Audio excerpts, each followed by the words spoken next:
Você já teve momentos de impaciência? Com certeza, não é? Eu acredito que é na família que melhor nós vivenciamos essa relação com a paciência. Porque, inclusive, é na família que nós estamos nos relacionando diariamente. É verdade que é possível em outros lugares, e aí o trabalho será também um ambiente onde precisaremos muito de paciência. Porque o relacionamento também é diário. Você suspira fundo e então continua. E eu sei que você muitas vezes já deve ter pensado: Senhor, de novo vou ter que ter paciência. Só que diante disso eu quero chamar você a pensar: e o quanto Deus tem paciência comigo? Você já pensou?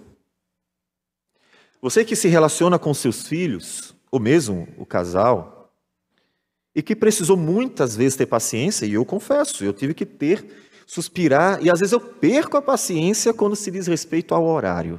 Dificilmente eu não saio de casa nas pressas, porque eu preciso esperar que todo mundo fique pronto na hora certa. Talvez se fosse outra pessoa, não teria problema, mas minha gente, eu tenho que lembrar de novo, eu sou o pastor da igreja. Eu tenho que chegar mais cedo. E todos os domingos que eu tenho algo que talvez a gente no dia a dia não se lembre. É que Deus também tem paciência conosco. Você já pensou em quantas vezes Deus tem paciência contigo?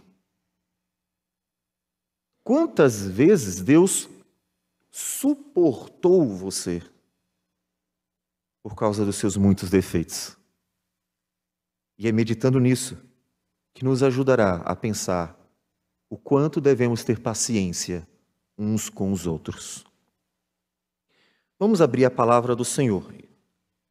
Hoje, em alguns textos, nós vamos começar com Êxodo, capítulo 34. Êxodo, capítulo 34.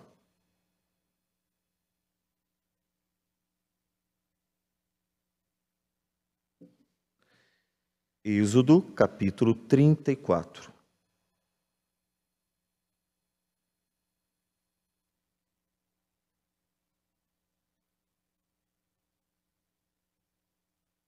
Vamos, para que todo mundo possa entender o contexto um pouquinho, vamos ler do versículo de 1 a 9. Diz assim a palavra do Senhor. Então disse o Senhor a Moisés: lavra 2 tábuas de pedra, como as primeiras, e eu escreverei nelas as mesmas palavras que estavam nas primeiras tábuas que quebraste.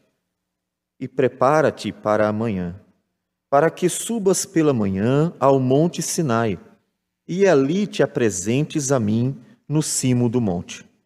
Ninguém suba contigo, ninguém apareça em todo o monte, nem ainda ovelhas, nem gado se apacentem defronte dele. Lavrou, pois, Moisés 2 tábuas de pedra, como as primeiras, e levantando-se pela manhã de madrugada, subiu ao monte Sinai, como o Senhor lhe ordenara, levando nas mãos as 2 tábuas de pedra. Tendo o Senhor descido na nuvem, ali esteve junto dele e proclamou o nome do Senhor. E passando o Senhor por diante dele, clamou: Senhor, Senhor, Deus compassivo, clemente e longânimo, e grande em misericórdia e fidelidade, que guarda a misericórdia em 1000 gerações, que perdoa a iniquidade, a transgressão e o pecado, ainda que não inocenta o culpado, e visita a iniquidade dos pais nos filhos, e nos filhos dos filhos, até a 3ª e 4ª geração. E imediatamente, curvando-se Moisés para a terra, o adorou e disse: Senhor, se agora achei graça aos teus olhos, segue em nosso meio conosco, porque este povo é de dura cerviz. Perdoa a nossa iniquidade e o nosso pecado, e toma-nos por tua herança. Amém. Senhor Deus amado, bendito seja o teu nome, o Deus de toda paciência. Obrigado, porque o Senhor, como um bom pai, tem muita paciência com seus filhos. Se não fosse a paciência do Senhor, já estarias irado conosco há muito tempo e retribuiria aquilo que nós merecemos. E coisa boa não é. Ó Deus, obrigado porque és tão paciente e nos ensine a tanto glorificar o teu nome por isso, quanto a imitar o Senhor, tendo em vista que nós fomos feitos à tua imagem. Receba a nossa oração e assim abençoe-nos, em nome do Senhor Jesus. Amém, Senhor. Amém. Nós estamos vendo uma série de sermões relacionados sob o tema os atributos de Deus. Vocês devem lembrar. Vimos os atributos incomunicáveis, que são aqueles que só Deus tem. Só Deus tem aqueles atributos. Nenhum de nós jamais terá. Mas há atributos que Deus comunicou a nós, porque fomos feitos à imagem dele. E quando eu digo fomos feitos à imagem dele, não estou me referindo aos cristãos apenas, mas à humanidade. É claro que o cristão tem a graça divina de poder vivenciar melhor estes atributos, porque o Espírito de Deus opera no coração de cada cristão.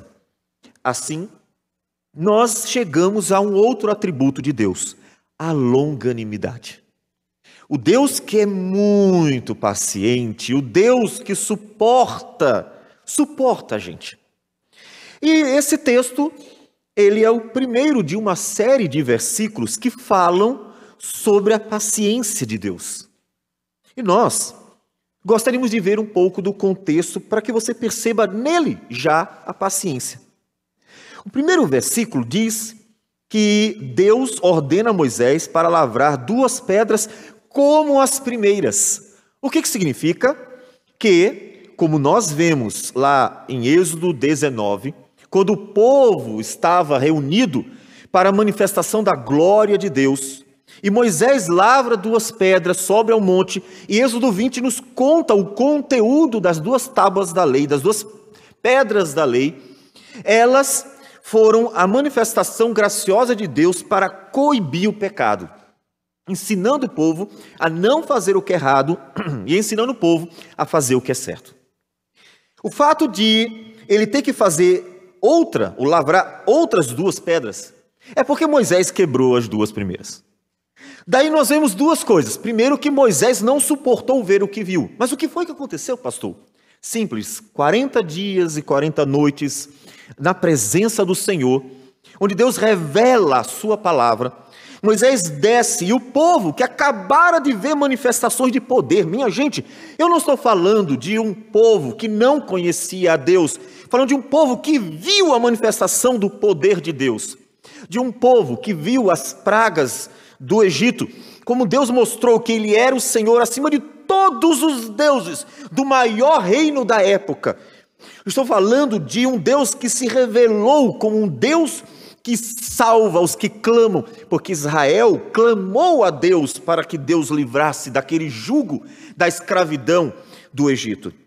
Este Deus que abriu o mar na presença, na frente, diante dos olhos deles, e eles passaram a pé enxuto, enquanto Deus estava guardando atrás dos egípcios para que não avançassem, e depois então fez com que eles naufragassem.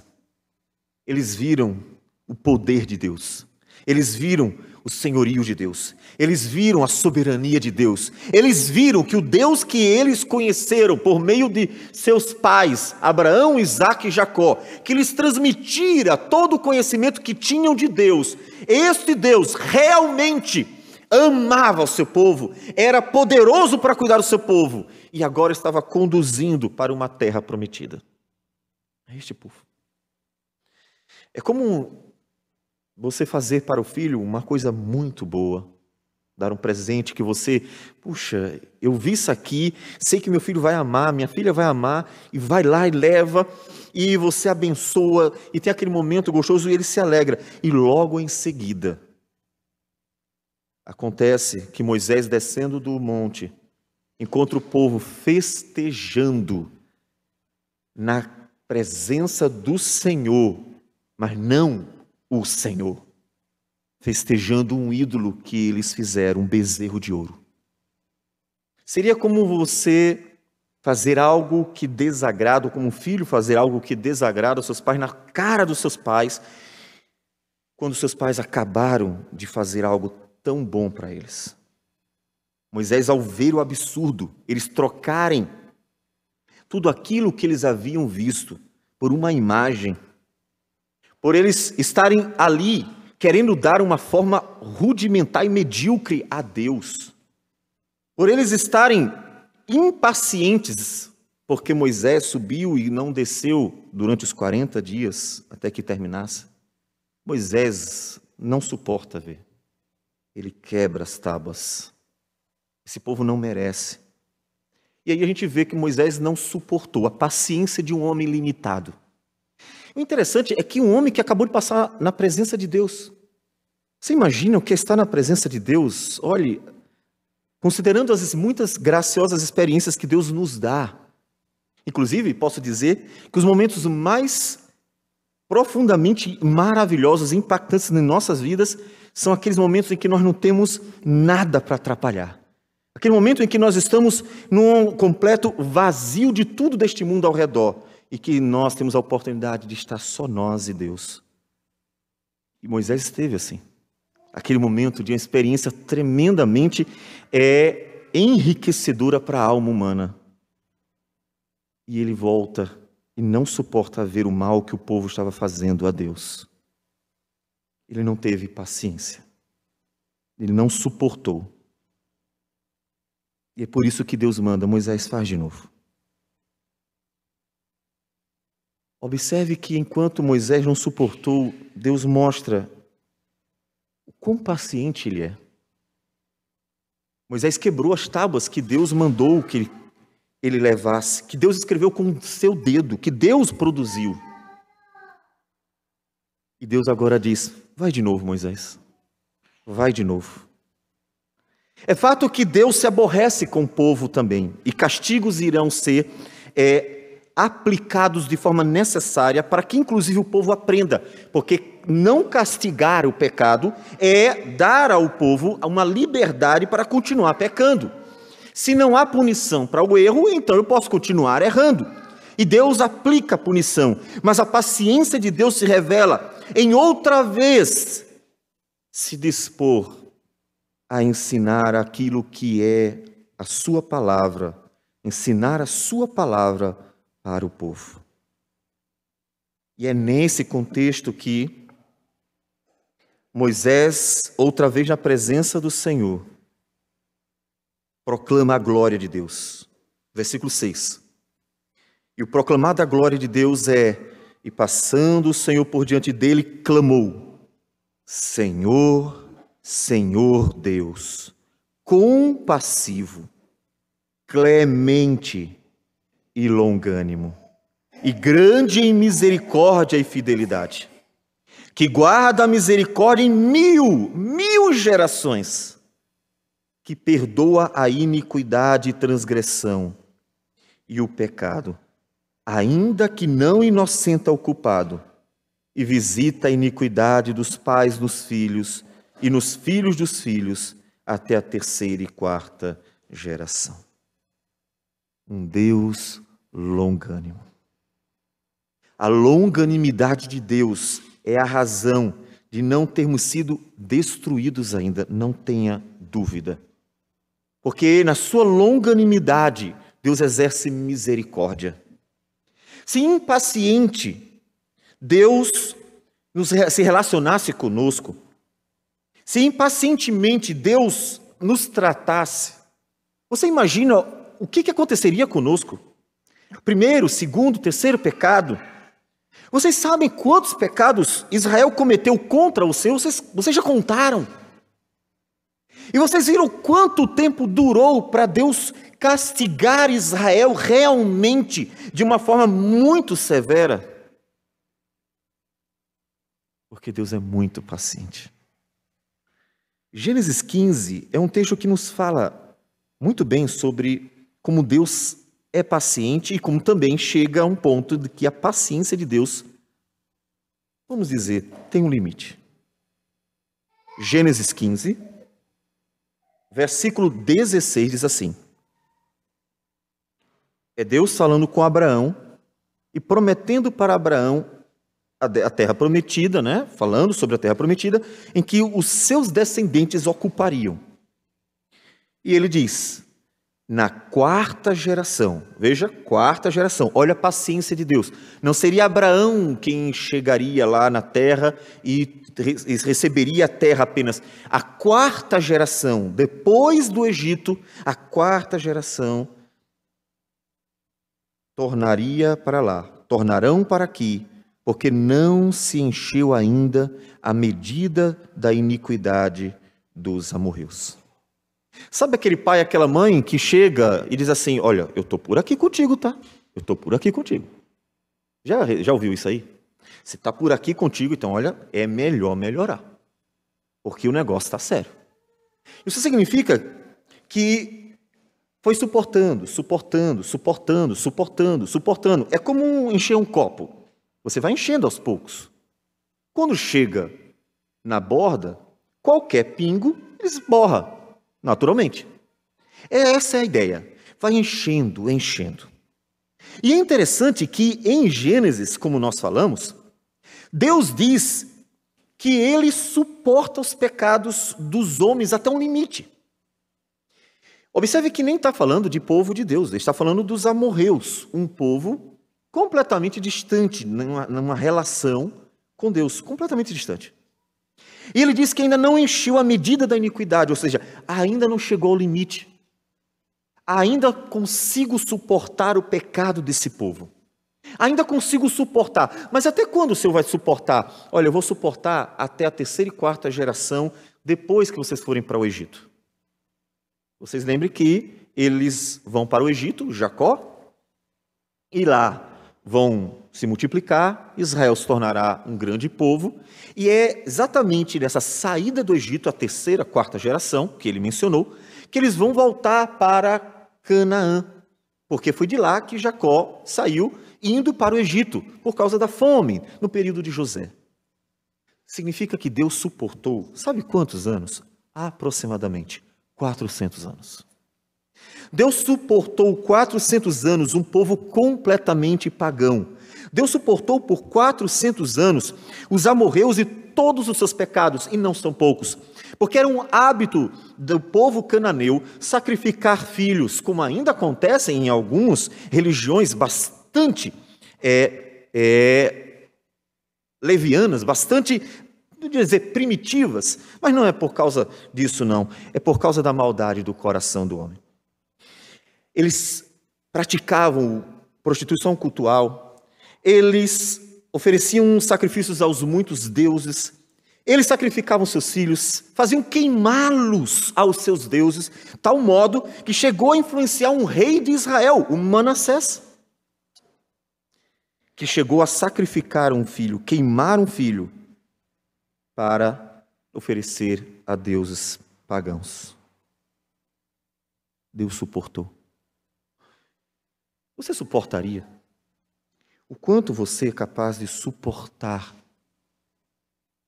Eu quero que você pense o quanto Deus suporta você. Enquanto Deus está suportando esse mundo, você acha que Deus também não está suportando esse mundo. O quanto Deus está suportando o cristianismo de nossos dias, que já está tão leviano que até o homossexualismo está presente dentro do cristianismo. Tão leviano que está. É o ápice da miséria cristã, é quando o homossexualismo entra nele. E não tenho medo de errar, porque é uma manifestação última de quão vulgar é o homem. Daí você vê o quanto Deus está suportando mesmo, suportando este mundo. Aí você poderia me dizer assim, então, pastor, por que Deus não dá logo cabo de tudo? 2 Pedro, capítulo 3, versículo 9, nos diz o seguinte: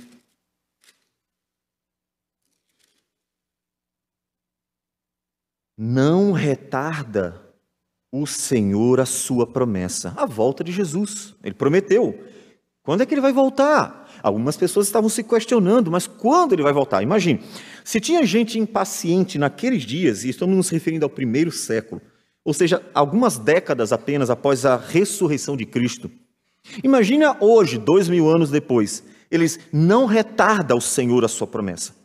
Eles esqueceram que Deus prometeu a vinda do Messias para Adão e Eva muito antes, no mínimo, o mínimo que poderíamos citar a 4000 anos antes de Jesus vir. Ele prometeu para Abraão a promessa do Messias, que seria de seu filho, aquele descendente que herdaria todas as promessas, 2000 anos antes de Jesus vir. Então não estamos tão distantes assim. Estamos exatamente no ponto oposto a Abraão, 2000 anos depois de Cristo. É inclusive um período muito interessante para a volta de Jesus. Quem sabe? Não retarda o Senhor a sua promessa, como alguns a julgam demorada. Pelo contrário, Ele é longânimo, Ele é muito paciente para convosco. Esqueceram que o mundo vive pecando contra Deus e que, portanto, no dia que o Senhor Jesus voltar, não tenha dúvida, muitas pessoas que vocês conhecem irão para o inferno. Muitas pessoas que vocês não conhecem, melhor, que vocês conhecem, que não conhecem ao Senhor. Muitas pessoas que vocês gostariam que fossem herdar a vida eterna, mas que não creram em Jesus. Elas irão para o inferno. Ele diz, Deus é longânimo para convosco, não querendo que nenhum pereça, senão que todos cheguem ao arrependimento. A paciência de Deus, que proporciona o fato de que muitas vidas vão chegar ao conhecimento do Senhor. Afinal das contas, se Jesus tivesse voltado antes de você se converter, você tem certeza que estaria com o Senhor? Com certeza não, porque foi a paciência de Deus contigo, que suportou teu orgulho, tua arrogância, tuas mentiras e maldade, teu desprezo e vaidade. Foi a paciência de Deus para contigo, que fez com que você chegasse ao arrependimento. Porque se ele tivesse voltado antes, não haveria chance. Portanto, a paciência de Deus é para nós algo muito bom. É Deus olhar para o mundo pecador e continuar suportando, porque dentre este mundo pecador, muitos ainda se converterão. É olhar para a igreja, sim, eu me refiro à igreja visível, evidentemente, de cada geração, e suportar as suas muitas mazelas, irmãos brigando contra irmãos, pessoas se destruindo, pessoas fazendo mal umas às outras, mentira, maledicência, engano, vaidade, orgulho, soberbo, aqueles até que se acham donos da igreja, ele suporta toda essa maldade. Só que a igreja precisa pensar, o mundo não vai refletir nisso. Não espere que o mundo pense, sabe de uma coisa? Acho que já exageramos. Vamos dar uma melhorada, porque pode ser que Deus se aborreça conosco de tal maneira que, como o dilúvio veio, de repente ele traga o juízo para nós. Que como caiu Judá, na época do cativeiro babilônico, caiam cidades e até nações inteiras venham ser destruídas. Um fenômeno que se repete na história humana, que inclusive foi muito marcante na queda do Império Romano, o que trouxe para o cristianismo a ascendência. O mundo não vai pensar nisso, mas a igreja pode. A igreja pode refletir: será que não estamos exagerando? Será que não estamos sendo maus demais? Será que não estamos pecando demais? Será que não estamos abusando da paciência? Porque aquele que é muito longânimo também é o mesmo que disse dos amorreus que a medida da iniquidade deles chegaria no limite. O que acontece, pastor, quando a paciência de Deus já não pode suportar mais os pecados, porque senão o homem vai entender que eles não são passivos de punição? Acontece o juízo divino. Acontece o juízo. E para que você veja o juízo divino, nós vamos encontrar vários exemplos. Nós vamos encontrar o dilúvio, Gênesis capítulo 6. O que aconteceu no período do dilúvio? É que já não tinha mais ninguém que praticasse o bem, a não ser uma família. E Deus suportou, e não foram poucos os anos que ele suportou, não. E então resolveu dar cabo de todos os homens, quase todos os homens. O que aconteceu com Sodoma e Gomorra? Sodoma e Gomorra era uma cidade como qualquer outra, mas que foi crescendo, e junto com a multiplicação dos homens, veio também a multiplicação dos pecados. E lembre-se que o principal deles era exatamente o homossexualismo. E Deus destruiu Sodoma e Gomorra, como destruirá este mundo no porvir. Há um limite. O Egito, durante muitos anos, dos 400 que Israel passou lá dentro, durante muitos anos foi um opressor, maltratando, oprimindo os judeus que nada fizeram de mal. Um Hitler da Idade Antiga, que viu nos judeus uma ameaça que não era. Porque Deus não havia dado para eles a posse da terra do Egito. Deus deu Canaã. Deus não deu o Egito, Deus deu Canaã. Eles não eram ameaça para os egípcios, mas na maldade do coração deles, eles oprimiram os judeus. Naquela época, os hebreus, por causa de todas as tribos de Israel. Chegou no limite. Chegou no momento em que Deus disse: agora, mas não, agora deu. E trouxe juízo sobre a nação egípcia, com aquelas 10 pragas que vocês bem conhecem. E o mesmo vai acontecendo.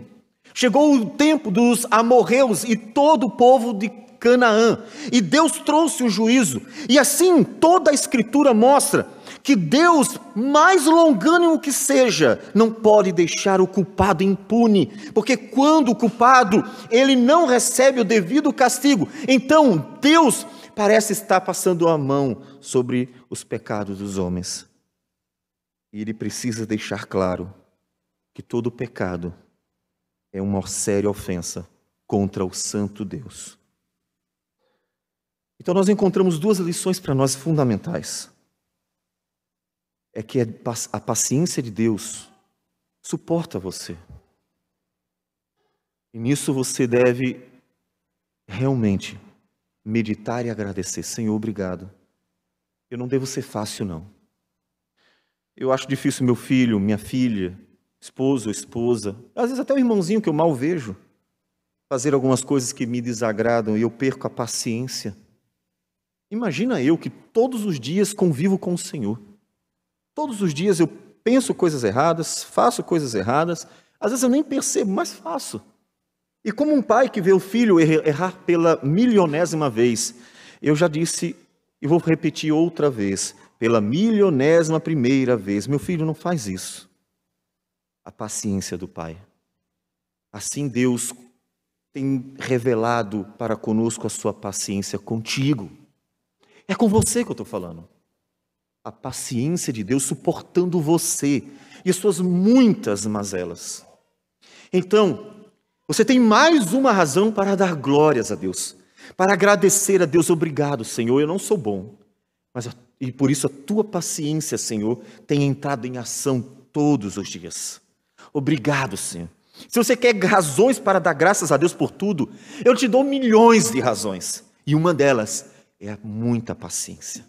Essas razões que devem levar à gratidão não devem conduzir apenas a palavras cantadas ou mesmo oradas apenas, mas a atitude, porque ninguém é mais grato a alguém que lhe faz o bem do que aquela que toma uma atitude. Como nós repetimos na semana passada, a parábola em que Jesus conta de 2 filhos.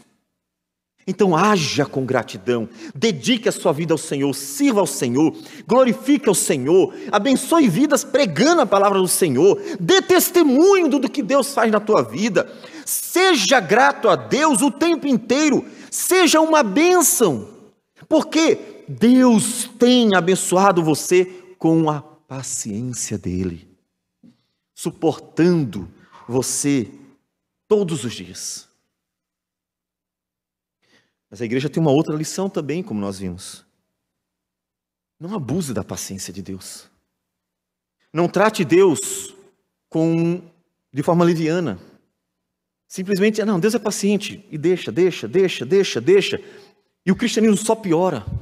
Não faz isso. Não faz. Porque vai ter um momento em que ele vai dizer, chegou a medida da iniquidade, chegou o limite, não dá mais para suportar. Eu tenho que tomar uma providência. E nem Israel ficou sem a disciplina do Senhor. Israel foi disciplinado na ocasião do cativeiro da Babilônia. Israel foi disciplinado em Jerusalém. Uma queda tão drástica e tão longa que durou de 70 depois de Cristo a 1948. Minha gente, 1878 anos. Deus castigou os judeus porque negaram seu filho. A paciência de Deus chegou no limite. Não dava para suportar mais. E todos viram o que acontece com quem nega o seu filho, quem faz o que fizeram com Jesus. Imagina quando ele voltar, o que será. Então considere, meu filho, se ajuste, se ajeite, reflita, abandona o orgulho, a maldade, a inveja, a vaidade, a maledicência, a mentira, o engano, a dureza de coração, abandona, Meu filho, vai para o quarto meditar, como fazemos com filhos quando estão de castigos. Vai para o teu quarto e para pensar, o que eu preciso mudar para que Deus não chegue ao limite da paciência e diga assim, eu não aguento mais você. Não dá mais, eu vou ter que tomar uma providência, como eu fiz antes, para que todos vejam que tem um limite e que eu não concordo com o pecado, eu sou imparcial, eu não faço acepção de pessoas, e todos veem isso quando Deus castiga a sua igreja. E muitas vezes Ele fez isso. Então pense, reflita, para que você mesmo diga, Senhor, me perdoe, eu tenho tirado a tua paciência tantas vezes, Senhor, eu tenho exagerado. E olha que o pastor prega todo domingo, e olha que a Bíblia está na minha mão todos os dias, e olha que eu escuto aqui e ali a tua palavra, porque hoje ela ecoa nos 4 cantos da terra, e mesmo assim eu teimo em fazer as mesmas coisas, em praticar a maldade do mesmo jeito. Então Senhor, me perdoe, eu vou refletir, eu vou parar, eu não vou mais falar assim, eu não vou mais fazer assim, eu não vou mais tratar as pessoas assim, eu vou refletir, eu tenho que ser uma bênção, eu tenho que ser como aquele bom filho que o pai diz assim, meu filho, seja um bom filho, ajude sua mãe em casa, abençoe seu irmãozinho, sua irmãzinha, faça o que é bom, divida suas coisas, não faça desse jeito, olha, não bata nele. Aquilo que você diz a um filho, que você sabe, a prova de que todo mundo sabe é que todos os pais dizem aos seus filhos, não faz isso, faz aquilo. Isso termina concorrendo contra os próprios pais. Porque se o pai diz a um filho, não bata no seu irmãozinho, a minha pergunta, então, por que você bate nos outros? Se você, um pai, diz assim a um filho, divida com seu irmãozinho, então por que você é tão egoísta? Se um pai diz assim, não minta, então por que você vive mentindo? Na verdade, se os pais pensassem bem, o bom ensino dos pais é coisa boa, mas também poderá ser um instrumento de juízo contra si mesmo. Porque não fazendo aquilo que tanto ensina, estará condenando a sua própria vida. Então, diga ao Senhor: Senhor, me perdoe. Eu quero mudar. Eu não quero estar abusando da tua paciência, meu Senhor. Porque eu sei que a tua paciência também tem limite. E todos os juízos divinos, a manifestação do juízo divino é uma prova de que tem um limite. Que tem um momento em que Deus tem que agir para estar em acordo a paciência e a justiça. A paciência e a santidade. Ou seja, todos os atributos de Deus têm que andar em acordo. Ele não pode ser paciente a tal ponto de ser injusto. Ele não pode ser paciente a tal ponto de concordar com o pecado. Ele tem que ser paciente, mas ao mesmo tempo santo, justo, verdadeiro em tudo. Então, reflita, vá para o teu quartinho e pense em como você tem que ser um bom filho, em como você tem que corrigir sua boca, suas ações, sua vida, suas escolhas, tudo. Reflita, antes que seja tarde demais. Mas uma outra questão que tem uma relação com essa, decorre dessa, é o fato de que Deus quer que nós também sejamos pacientes. Se Deus me suporta tanto, por que eu não posso suportar os outros? Se Deus tem tanta paciência comigo, e como eu disse, há muitos outros textos. Números 14 e 18 diz: o Senhor é longânimo e grande em misericórdia, e perdoa a iniquidade e a transgressão, ainda que não inocenta o culpado. Neemias 9:17, ele outra vez vai citar a paciência de Deus. Porém, tu, ó Deus perdoador, clemente e misericordioso, tardio em irar-se. O longânimo é tardio em irar-se. Ele demora para ficar irado. Ele, quando fica irado, sai de baixo, porque ele é o Todo-Poderoso. Mas ele demora, e demora, e demora muito. Tardio em irar-se e grande em bondade. Por isso suportou tanto tempo. Salmo 86:15, mas tu, Senhor, és Deus compassivo e cheio de graça, paciente e grande em misericórdia e em verdade. Como Deus é paciente. 103:8, o Senhor é misericordioso e compassivo, longânimo e assaz benigno. Todos esses personagens, eles não estão falando da boca para fora. Eles estão contando aquilo que sabem que Deus fazia com eles. Porque eles sabiam que Deus suportava os pecados deles também. Eles sabiam o quanto Deus suportava os pecados da nação deles. 145:8, benigno e misericordioso é o Senhor, tardio em irar-se e de grande clemência. Deus é muito paciente. Então, uma das coisas que Deus quer de nós é, seja paciente também. Mas por quê? Porque fomos feitos à imagem dele. E o propósito de sermos a imagem de Deus é glorificarmos a Deus com esta imagem. É vivermos como ele, é sermos como ele, é manifestarmos a beleza de quem ele é. Então, isso precisamos ruminar todos os dias. Como está a sua paciência? Você tem suportado os pecados daqueles que falham com você? Ou o pecado do outro sempre é a gota d'água? Será que você peca menos do que o outro? Será que você falha menos do que o outro diante de Deus? É verdade que não é fácil para nenhum de nós. E como digo, falo por experiência. Afinal, ser homem é carregar nas costas peso muito grande, principalmente quando não há auxílio. Mas a paciência, ela revela a glória de Deus. Ela revela o Deus da paciência. Quando respiramos fundo e a vontade de perder a paciência é substituída pela misericordiosa paciência de Deus, nós mostramos ao mundo que há esperança para os perdidos. Nós mostramos ao mundo que, apesar de tantos pecados, há esperança para todo aquele que se arrepende, para todo aquele que se chega humildemente, para todo aquele que reconhece que não tem agido como deveria. Então, quando você tiver paciência, terá paciência para glorificar a Deus em primeiro lugar, porque a sua manifestação de paciência revela o tamanho da paciência de Deus, porque se eu que sou pecador consigo, imagina Deus, não suporta, como tem feito todos os dias, os pecados dos homens. Então, quando você pensar em ser impaciente diante dos pecados alheios, eu quero que você pense: o quanto Deus tem tido paciência comigo? Eu tenho certeza que não tem sido pouco, não. Tenho certeza absoluta. Para que isso, que começa em casa, exatamente onde os relacionamentos são mais íntimos, possa ser estendido ao trabalho, onde o relacionamento também não é curto, e a todo o restante da sociedade, principalmente a igreja, onde nossas relações devem mostrar ao mundo a santidade de Deus. Paciência. É com paciência que nós vamos pastoreando vocês. Não é fácil, não. Porque mesmo que você não perceba, seus pecados tantas vezes afloram e a gente tem que suportar. As mais escondidos, aos mais evidentes, mas sempre há. E temos que suportar.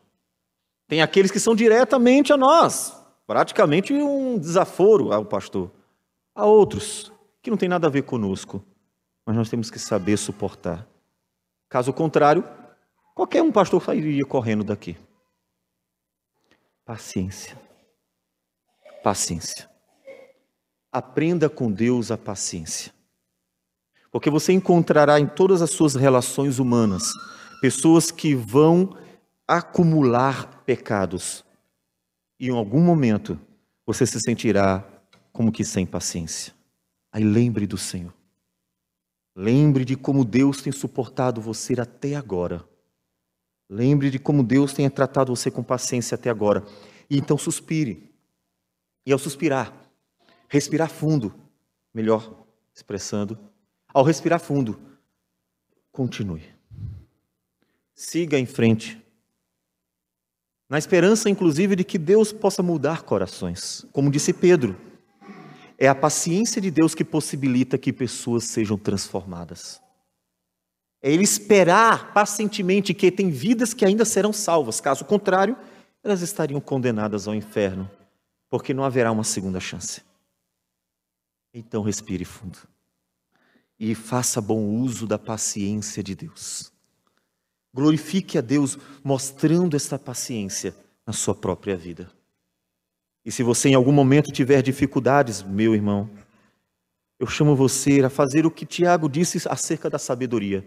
Peça a Deus, Deus, dá-me a graça de manifestar a tua paciência, de como o Senhor suporta os pecados alheios, e não suporta pouco, suporta muito, e durante muito tempo. Para que eu consiga mostrar às pessoas que por meio da paciência há um sinal de esperança para elas. Que elas não são condenadas no primeiro ato. Que elas não vão ser julgadas e irão sofrer o meu juízo no primeiro ato. Que demorará para que chegue no limite. Para que elas tenham muito tempo para mudar o coração. Para refletir e então se arrependerem e terem uma nova vida. Mostre a elas, por meio da sua paciência, de tal modo que Deus será glorificado até mesmo nela, porque você mostrará que a paciência é um ato bondoso de Deus que dá esperança ao pecador. Faça bom uso da paciência de Deus.